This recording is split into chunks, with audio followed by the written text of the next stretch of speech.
Hi, and welcome to the X22 Report Spotlight. Today, we have a new guest, Andy Schoonover. Andy is the founder and CEO of CrowdHealth, a healthcare solution revolutionizing how Americans pay for medical care by replacing traditional insurance with a community-funded model. Andy previously served as CEO of VRI, a healthcare technology company. He helped grow fourfold. Inspired by a personal experience with a denied medical bill for his daughter, he launched CrowdHealth in 2021 to bring affordability, transparency, and patient-centered care back into the hands of individuals and families. Under his leadership, CrowdHealth empowers members to fund each other's medical needs, resulting in dramatically reduced healthcare costs and a renewed sense of community. And I am very happy and honored to have Andy on the X22 Report Spotlight. Andy, welcome to the Spotlight.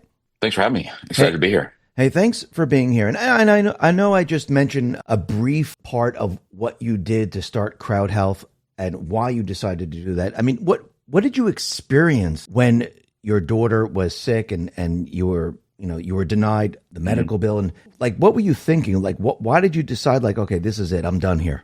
Yeah. As you mentioned, this is my second company. I sold my first one, couldn't do the private equity thing. And so I left that organization. And as such, I didn't have health insurance. Most of us get health insurance through our employers. I didn't have an employer anymore. So I went to what I thought was my only option, what was the Affordable Care Act or Obamacare plan. And I was paying $1,100 or $1,200 a month for me, my wife, and my two kiddos. And I kind of joke it worked until I had to use it. My little one was 1 at the time and was having recurring ear infections. So we went to the pediatrician, who said she has a hole in her ear that was validated by a trip to the ear, nose, and throat doctor. And he was like, hey, it's not a big deal, but we have to get this done soon so she doesn't have long-term hearing loss. And in essence, what was going on is she was getting this fluid build up in her ear and it was popping her eardrums. And so that was clearly very painful and made for a hell of a night's sleep for the rest of us. And so we went in network, did everything we were supposed to do, got these tubes in her ears. It was a 15-minute procedure. And then I got the bill from the facility a few weeks later, and it was $8,000, for this 15-minute procedure. And I was just like, holy crap, $8,000 for 15 minutes. This is ridiculous, but this is what health insurance is for. We were at the end of the year. We had made it most of the way through our deductible already. And, so I thought it was going to be taken care of. I got a note via snail mail, funny enough, from my health insurance company a few weeks after that saying it was medically unnecessary. And so they weren't going to pay for it. I was like, wait, hold on a second. She's got a hole in her eardrum, and you're telling me this is not medically necessary? She was sleeping through the night. She had stopped screaming in pain. And so I went through an appeals process. And at the end of the appeals process, there was actually 2 sets of appeals processes. They're like, yep, medically unnecessary. We're not going to pay for it. It was at that point where I was like, screw this. If you're not going to pay my bills, I'm not going to pay your bills. So I quit. So I, in essence, became uninsured. I went back to my wife and I said, honey, we're uninsured and we're going to figure out how to navigate this system without insurance, because clearly insurance is not doing what they need to do for our family. And as I was doing work on this, I realized that, I was not the exception. I was actually the rule. 1 out of every 5 healthcare bills through the Affordable Care Act are denied. And that was leading about 200,000 families every year who have health insurance to go bankrupt due to a medical event. So these are people, they have health insurance and they're still going bankrupt due to a medical event because of these really high deductibles and these denied claims. And so it was at that point where I just realized that I never thought I was going to go back into healthcare. It's a brutal industry, as you can probably imagine, very regulated. I wasn't going to do it again. But I just felt called to go and create something that is a true alternative to health insurance. So give people freedom from the tyranny of the medical industrial complex. So that's the quick story of how I got into this. I think people are starting to realize, especially when Obamacare came into existence. I mean, it was sold to us like this is going to be incredible. Everything's going to be covered. Premiums are going to be very low. And what happened was people started to realize that this wasn't true. First of all, if you didn't take Obamacare, you were penalized for not taking it. So you had to pay a tax because you didn't do what the government wanted you to do, which is absolutely unbelievable. But I think what people really saw was that Obamacare, the premiums kept going up and up and up. And one thing that I find that, for me personally, which I found very difficult, is as the premiums went up, the payments and the care that you got went down. And I think this is what a lot of people are starting to realize right now, is that they're not just paying a lot. Because I think what people have done with their health insurance is that now people are just using it for a catastrophic period of time. Like if I have to go to the hospital or I get cancer or something like that. So most of the people, I don't know if you're seeing this too, most of the people have very high deductibles right now. So they might be paying $1,200 or $1,500 a month, but their deductible is $5,000. They never meet their deductible. So they're paying a lot, but insurance is not covering anything. Yeah, exactly. I mean, I went just because I was curious what my family of four would be this year for the Affordable Care Act. And it was $1,400 a month, and it was a $16,000 or $18,000 deductible, depending on what plan Yeah. I chose. And so, in essence, I'm out over $30,000 before the health insurance plan pays a dime. And that just doesn't make any sense for me and my family. I'd prefer to go it alone at that point. And I think a lot more people are at this in this situation now where they're saying, screw this, I'm not paying all these premiums and this high deductible. I'm just going to go it alone. And in essence, what happens then is, and I think a part of what we're going to see here over the next 5 years is that that's going to turn insurance into a death spiral. You get all the people who are healthy, who don't feel like they need health insurance, to pull out of the health insurance market, which is going to, massively raise rates for the sick people who are in the health insurance market. And that's what's going to lead to the death spiral, I believe, of health insurance. And ultimately it's going to lead to, one of two things. It depends upon probably the administration who's in power, but it's going to lead to either Medicare for all, which, I think is atrocious. And I can kind of talk a little bit about the situations in which we're encountering that show that the socialized medicine doesn't work. Or it's going to lead to a much better kind of privatization or a much more crowd health like model. And so, of course, we hope it's the latter and not the former. So let's just talk about the socialized medicine, because that's what people usually bring up. Oh, look, Canada and all the European, they have socialized medicine. Look how great it is. I mean, what have you seen with socialized medicine? Yeah, well, we're dealing with a situation, right now that is making its way through social media, but we're actively involved, where a woman who has a pretty serious thyroid condition and needs surgery. She's in tremendous pain, doesn't have a specialist in her area, in her territory, to be able to do the surgery that is required of her.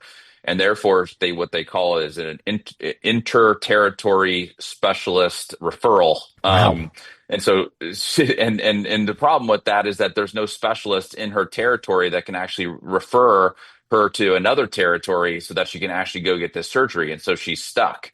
And so we're actually helping her figure out a way to come to the United States to get this surgery done, because she, literally can't get it done in Canada. And so that's ultimately what socialized medicine is going to lead to. I think you have a decision. You have three kind of legs of the stool. You have quality, you have price, and you have speed. And Canada has decided they wanted price, with the speed and quality being the things that they cannot solve. With the United States, we've chosen quality and speed, but we're paying the price for that. And so those are the gives and takes of these two different systems. And I would argue we've got the best doctors in the world. It's just under a system that is absolutely terrible. So, during COVID, I think you probably have seen online where these people had to wait, 12 or 18 months to get, even x-rays. There was an example of somebody who had broken their leg, couldn't get an x-ray for over a year. The leg had healed incorrectly, and so they had to re-break the leg to actually solve it, because the guy couldn't get an x-ray when he needed to. And so you're going to have wait times when anything is free. When you're buying groceries with somebody else's credit card, that ultimately leads to very long lines and overutilization of lots of services, and therefore a scarcity in the doctors and the medical facilities who can take care of you. So I do not think socialized medicine is the right way to go. Obviously, But we're seeing it real time, as we speak. Had this conversation with this woman this morning about how she can't even get medical care for a debilitating condition because of her socialized medicine. And everybody thinks it's like, oh, well, it's free. It's great. It's free in Canada. Well, it's not free. You're paying with it through your taxes. So this is not free. It's just masked. The Mm. cost of these things are masked by the government, in this case, the Canadian government. And, as a result of that, you're getting much, much worse care than you would in other, first world countries. So, what do you think in the United States? What do you think? I guess I have to use the term messed up the entire healthcare industry with insurance. I mean, what do you think is the leading cause of all the problems that we have? Yeah. Well, people look at healthcare and they kind of don't even want to discuss it because they think it's so complex. Mm. And I've kind of say it's not that hard to understand, actually. If you understand the incentives, the underlying economics of our healthcare system, and it's like this: the sellers of healthcare, these big hospital systems, they clearly want the price to go up. They're profit maximizing organizations. Even if they're nonprofit, they're trying to maximize profit. So they want the price to go up. The buyers of healthcare, and very few people really understand this, the buyers of healthcare actually want the prices to go up too. The buyers of healthcare are health insurance companies. And so why is that? Well, under the incredible wisdom of people in DC during the Affordable Care Act, which was enacted back in 2010, what they did is they maximized the amount of profit that health insurance plans could make. So if you have $1,000 of premium, you can only make $150 or $200, depending on what type of plan of that premium. And so what do you do if you want to take your profit from $150 and grow it by 10% to $165? Well, your premiums have to go from $1,000 to $1,100. And so these insurance plans actually want to see the price of healthcare go up over time. Because if you think through the inverse of that, what happens if your premium goes from $1,000 to $900, goes down 10%? Hmm. Well, the health plan's profit now goes from $150 to $135. They don't want that to happen. So you have the buyer of healthcare, health insurance companies, and you have the seller of healthcare, these big hospital systems, both wanting the price to go up. And so, it doesn't take a PhD in economics to understand that the buyer and the seller of a service want the price to go up, the price is going to go up. And so that's why we're paying, 2 to 3 times as much as other, kind of first world countries for the exact same procedures. I think there, I don't know what it was, 5 or 6 years ago, William and Kate, Prince William and Kate got their daughter was born in the top hospital in London, and the price was $9,000. This is Wow. downtown London, one of the most expensive cities on the planet, and they got their birth done for $9,000. In the United States, the average is between $15,000 and $18,000, and these are for not great places to go and get your Right. baby born, and so it's twice as expensive, and so that just does not make any sense. Why it would be twice as much in the United States, whether you're in Topeka, or you're in New York City. And so that's one of the problems that we have is just all the incentives within our system is to drive up prices, and there's no market forces that are pushing those prices down. So that's the issue we have in healthcare. And the other thing I think people also wonder about, I mean, I do, is if you have an insurance company, they get a different rate than if you pay, let's say, cash. So if you go Oh into a yeah, hospital, you go into a doctor and you say, okay, I have my health insurance. You have two different yeah. amounts. It makes no sense. I mean, can you imagine going into the supermarket or going into any other store saying, okay, here's this amount and this amount. How would you like to pay? I mean, the whole medical industry doesn't even make sense. Yeah, I mean, we had a situation. I had a personal situation about a year and a half ago. I was having some chest pains, and so I went into the cardiologist, and he's like, you should get a stress echo test. I was like, great. How much is that going to be? He's like, well, how are you paying? I'm paying in cash. He's like, great. It's going to be, I think he said $225, something like Mm. that. I was like, okay, I'll go do it.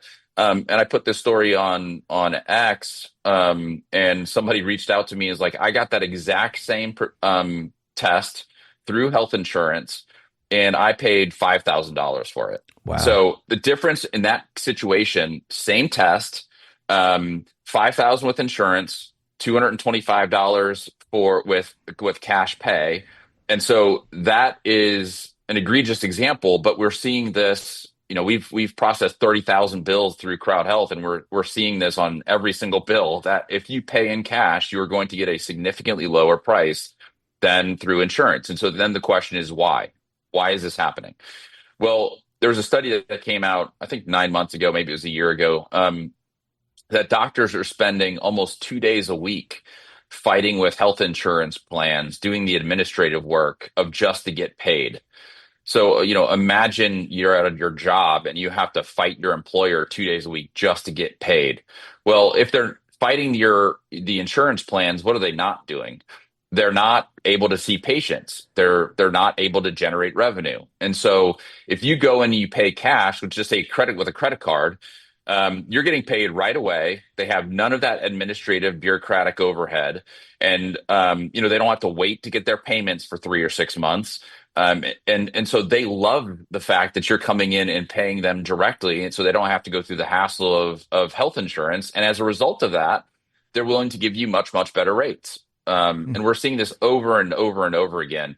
And in fact, I know we'll get into CrowdHealth later, but our CrowdHealth members, and we're up to about 20,000 folks now, are getting prices that are 50% of what health insurance plans pay just by paying at the point of care, as opposed to forcing these doctors and these facilities to go and bill health insurance. You mentioned CrowdHealth. Trump right now is suggesting that instead of having all these subsidies go to the insurance companies, why don't we just give the money to the people? Now, the people then will be able to decide what insurance company they want to go to, or maybe they don't want to use an insurance company. I mean, I don't know how it's going to work. Like if you get to keep the money and then use it when you need it, or you have to use it in a certain period of time to get an insurance company or use it in a different area. Now, when I was looking for health insurance, I was looking at CrowdHealth, not specifically CrowdHealth, but something like it, saying, something, does this work? Like, how does it work? And it kind of confused me a little bit of what it is and what it does. And since I have you on here, this will be a great opportunity for you to tell everyone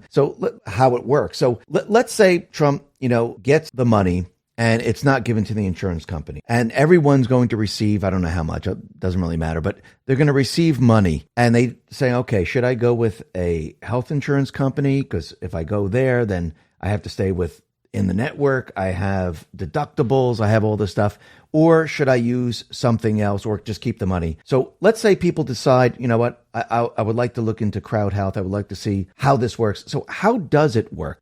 Yeah, so as I mentioned, we've got about 20,000 people in our community right now.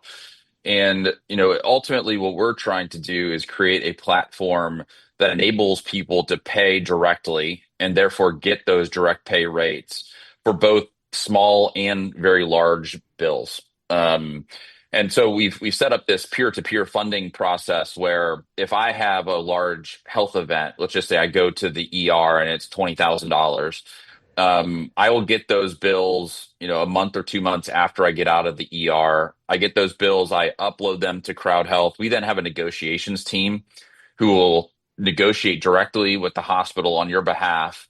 We'll get that bill cut down, and 100% of the time we've gotten these bills cut down significantly. So let's just say it goes from 20,000 to 10,000. What I then do is I'm going to pay the first $500 of that, but the remaining 9,500 is going to go to the community. So we will ask 95 people in the community for, let's just say $100 for ease of math. They can say yes or no. And if they say yes, then $100 goes from their account to my account. And if they say no, then we'll just ask the next person on the list. So ultimately, I'll have my $500 plus the $9,500. So 10,000 total to go and pay that bill directly to the hospital.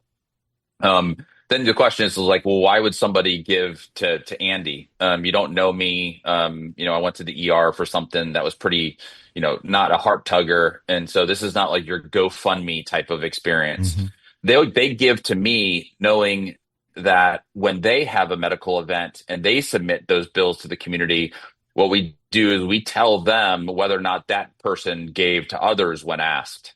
So you can say no, but just know that when you say that, when you submit bills to the community will know that you've denied other people in the community.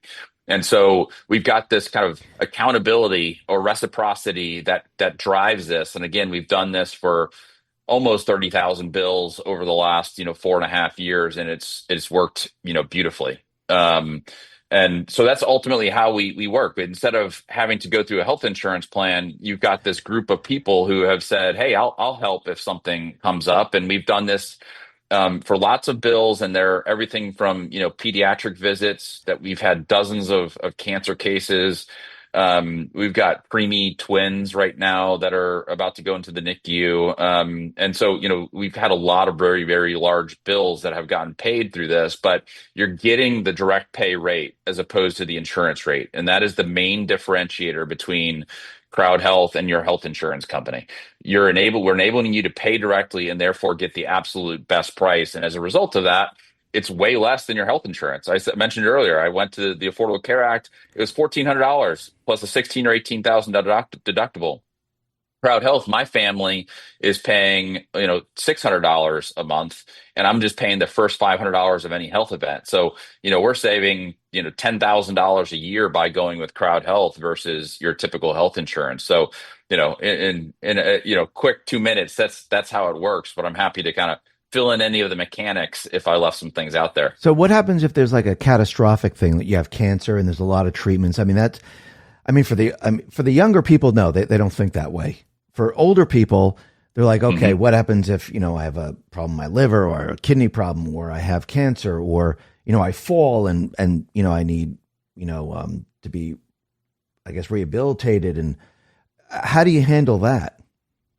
Yeah, I think that's where we really excel. In fact, we just released a video on our social media last week about this guy Travis, who had stage 4 melanoma. They had, as he said, I think they put him on the what are they the escalator of to the grave or something like Oh, that, or something like that. They're like, they basically are like, hey, we're going to stick you into palliative care because we think you're on your deathbed, you're on your way. There's no cure for this. Well, what he said in his video is with CrowdHealth, everything happens much, much faster. So you don't have to go through the bureaucracy of health insurance plans and getting all these pre-authorizations and all these limitations.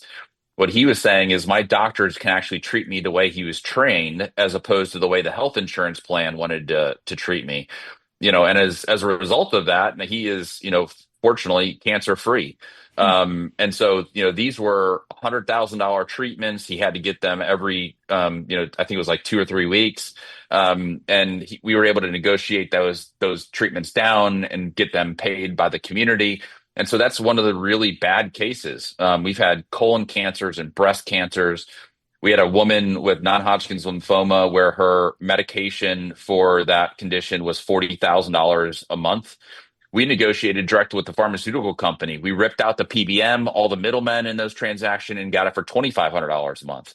So that's the impact that you can have with a CrowdHealth on your side as an ally to help you find these medications, to find these surgeries, to find these treatments at a much, much lower price, as a result of paying them directly, as opposed to going through all the middlemen who all take their cut of the action along the way. So you rip out the bureaucracy and the administrative layer, which is 30 or 40% of healthcare costs, and you're going to see prices that are much, much better than health insurance prices. Now, do you have like the insurance companies like in a network, out of network, or can you just go to any doctor that you want that you feel is the best doctor?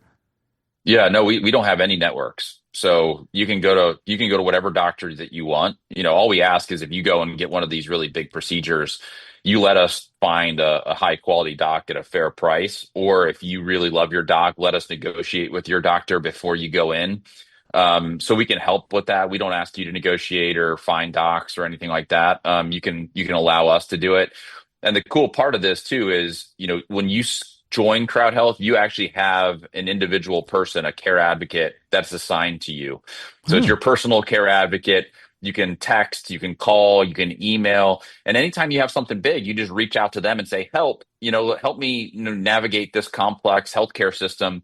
And that person will walk you through it. I know when I was going through the thing with my daughter, I remember calling the insurance plan. I was on the hold for 20 or 30 minutes. I was transferred to somebody in a different country. They couldn't help me. They transferred me to somebody else. I waited for another 20 or 30 minutes, and it was an actual debacle. And so we changed that. So you actually have one person internally who's responsible and is held accountable for your really good care. And we just think that that results in much better care. And so we've got a database now of 2 million cash prices across the country. We've generated those from our existing members who, are going to cash pay prices. And if you go to a great, orthopedic surgeon in Wichita, then we'll put that into our database. Now, anybody else in Wichita or the surrounding area who now needs a great orthopedic surgeon, we've got a great orthopedic surgeon. We know it's a fair price. We know that this person who went there has a great experience and had great outcomes. And so that database is growing exponentially. And we provide that database to our members so that they have access to that. So that's not something the health plans will do. And in many cases, they're not allowed to do. So the person that you get, you keep that person. It's not like every time you call it, you get another person on the phone. So they're same person. So you know that person by name. You know who that is. And oftentimes they know you by name. Yeah. And so you get to know them. They get to know you. They get to know your family. And in fact, I'll just tell you a quick story. We had a family in Colorado where the little guy was out on his on a walk or a hike with his dad, fell, hit a rock, and gashed his face. Mm-hmm. He went to the hospital and got that taken care of. He's all stitched up. And so we called them. His care advocate called the family and talked to the mom and said, "How's the little guy doing?" He's like, "Well, physically, he's fine. He's all patched up. Everything worked out. His bills were fully funded. But emotionally, he is really having a hard time because he's afraid to go on a hike with his dad." And that's like what they did. Right. Him and his dad went on hikes together. They're in Colorado. That's just what they do. And so our care advocate actually sent him a little climbing kit for his living room so he could start climbing again. And so his mom called us back weeping, saying, "You won't believe it. Like the little guy's back with his dad, going on hikes." And so we do these kind of extraordinary things to help people get back to where they need to be. And that care advocate is doing that because, one, we give them the capacity to do things like that. But this care advocate got to know that family through this ordeal that they were going through. And so it's a much more personalized touch than your typical health insurance who sends you to call centers. So in the very beginning, you talked about your daughter and how the insurance said, this wasn't a necessary procedure. You guys don't do that, right? I mean, you don't say, "Hey, by the way, I know you got that procedure, but we find that you shouldn't have it. We're only going to pay you, $100. Yeah, we don't do any medical necessity evaluations. This is between, you and your doctor. And I would say the only time that we push back on some of these things is if you're going to a quack doc who wants to give you pixie dust to, solve your issues. And there are a lot of them out there. And so we do have some filter for that, but no, we don't have any kind of medical necessity or anything like that. We've never said no to a bill because of medical necessity. So you're letting doctors be doctors. I mean, the doctor knows the patient the best. This is what I always found. I go to the doctor and the insurance company is trying to tell me or tell the doctor how to be a doctor when they've never examined me. They don't know anything about my health. I mean, yes, they see paper, they see data, but they know nothing about me. And they're not allowing the doctor to be a doctor. Yeah. And that's a problem. So I think a lot of people have that complaint.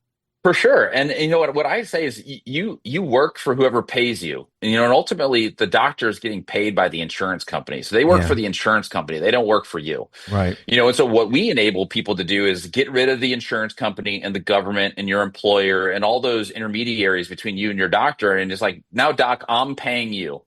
I'm now the customer. So we do what's best for me, not what's best for the insurance company. And so I think that the care plans that are being developed as a result of that renewal of the doctor-patient relationship is resulting in better care because you don't have somebody at an insurance company, as you said, who's never met you, who doesn't know you, oftentimes is not even in that specialty, making decisions about your care is now between you and your doctor, which I think is really special. Yeah. Is this only for individuals or is this for businesses? Yeah, right now we're only doing individuals. Okay. With businesses, the Department of Labor gets involved if you do anything healthcare related with business. I don't really want to deal with the Department of Labor. And so, and I honestly, I've got, and maybe I need to get over, I have this moral issue with employers being involved in my healthcare. Yeah. This is a relic of World War II. We can go into history if you want, but it was started after World War II.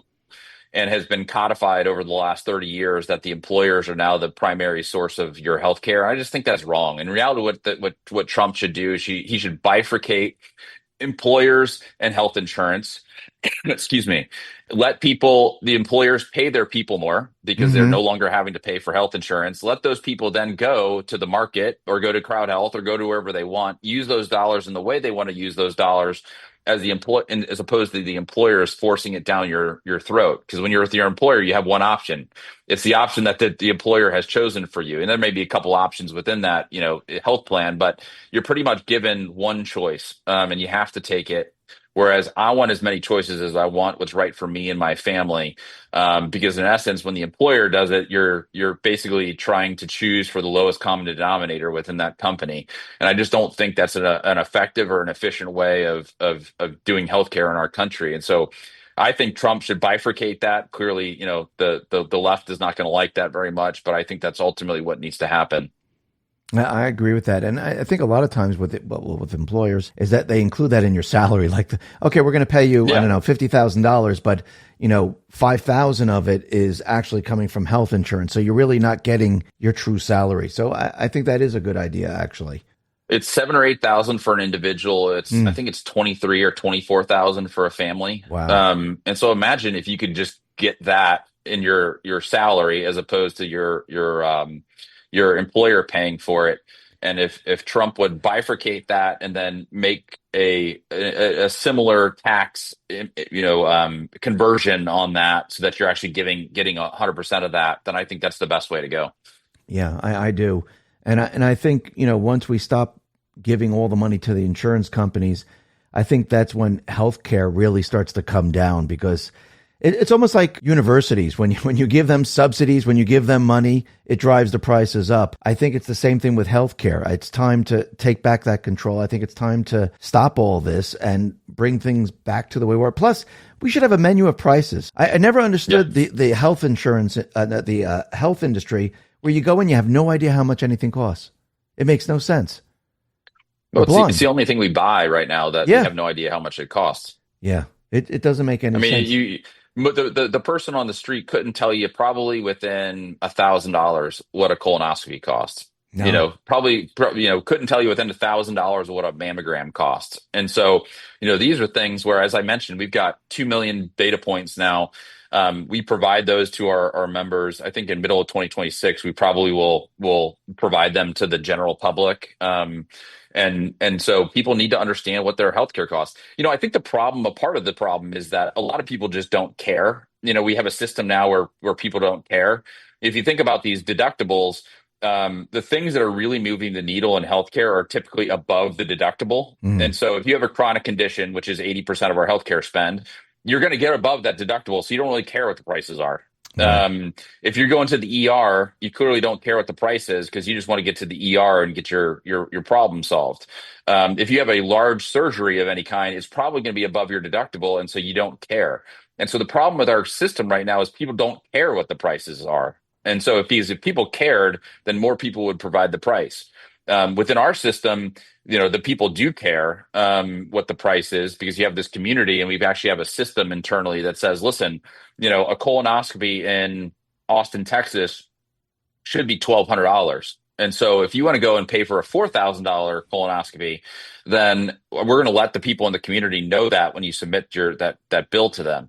And so there's got to be some kind of skin in the game so that you treat other people's money like it's your money. And if Mm. you can't do that, then we're just going to get into this situation in which, like I said, you're going to buy, you're going to go to the shopping mall with somebody else's credit card. You're not going to care what the prices are, and you're going to overutilize. And so that's one of the problems that we're trying to solve through our system. And I think everything's about to change, and I think you're going to see a lot more people taking back the power, just like with your crowd health, where you're showing people this is how much it is. You don't have to spend all this. You don't have to continually pay for the premiums the way you're paying it with insurance companies. I think with the start of him saying give the money back to the people. I think this is just the beginning phases of it all, and I think people are going to benefit from it all. Yeah, I mean, I think it's going to be incrementally better, Yes. but I don't think it's going to move the needle the way that the needle needs to be moved. And so I think we're going to still see price inflation and Hmm. and market based forces are still not going to be there in a huge way. And in fact, what's probably going to happen is the healthy people again are just going to drop out and say, "Hey, I've got all this money now. I'm just going to use this money to pay for my medical expenses, and going to leave all the sick people in the system." And that's, over the long term is going to, take us down a path where the divide is going to be, a crowd health like model or a Medicare for all model. And I'm afraid, given all kind of the trends in DC, the Medicare for all model is going to be the one that is ultimately passed. And so we're trying really, really hard to make people in DC know. I've had lots of conversations with senators and congressmen about our model. They all love it.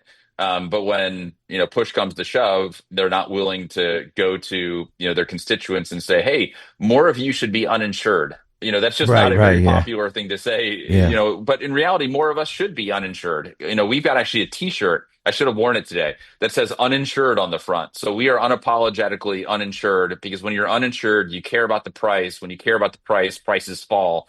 And if prices fall, then we can offer a service that is significantly less than what health insurance is, because we're ripping out all that intermediary administrative bureaucratic BS, and people will care about the price. So I think that's ultimately the solution. Well, I think they kind of brainwashed us all into thinking that if you don't have insurance, you're screwed. And that's not true whatsoever. And I think it's time to break all that. So if people were interested in your CrowdHealth, where should they go to inquire about it? Yeah, join crowdhealth.com. The sign up process is super simple. It'll take you 5 or 10 minutes. You can start whenever you want. You can end whenever you want. So we don't have these silly open enrollment, situations. Mm-hmm. So we'd love people to come and check us out, or you can check us out and join CrowdHealth on any of our social media platforms to learn more about what we're up to. Great. I'll put all the links at the bottom of the video. Andy, thank you very much for being on the X22 Report Spotlight. I really appreciate it. Thank you very much. Thanks for having me. Thank you.